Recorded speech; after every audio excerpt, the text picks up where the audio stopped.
Never run out of battery again with the INIU portable charger, the slimmest 10,000 milliamp hour power bank that keeps your devices charged on the go.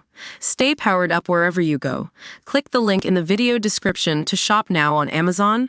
Welcome to the Fandom feed, where we dive into the latest pop culture news and analyze it through a lens of fandom.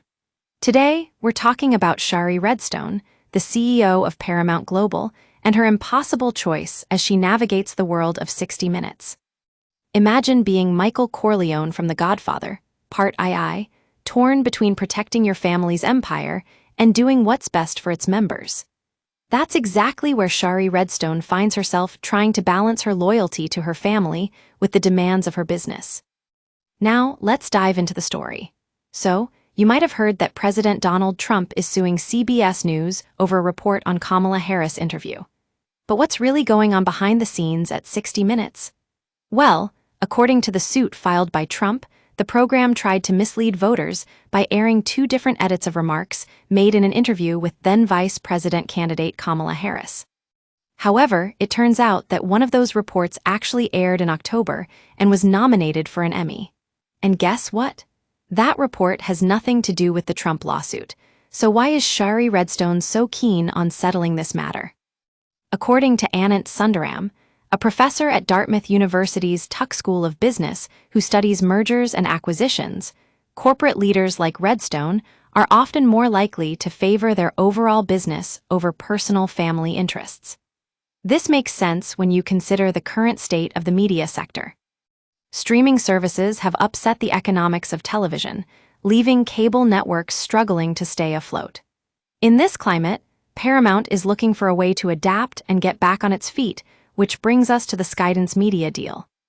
This potential acquisition would bring in much-needed capital for Paramount as it tries to navigate the changing media landscape. But there's just one catch: Trump's regulatory process is proving to be quite unpredictable. In fact, Sundaram describes this situation as the kind of uncertainty that a CEO hates. It's no wonder Redstone finds herself between a rock and a hard place. The question is, what does she need to do? Settle the Trump lawsuit to avoid tarnishing 60 Minutes' reputation, or take a chance on the Skydance deal, even if it means risking its health? Well, according to people familiar with the situation, Redstone did have conversations with Paramount executives about specific stories, including those tied to Trump policies. But here's the twist: she never issued any edicts telling them what to cover.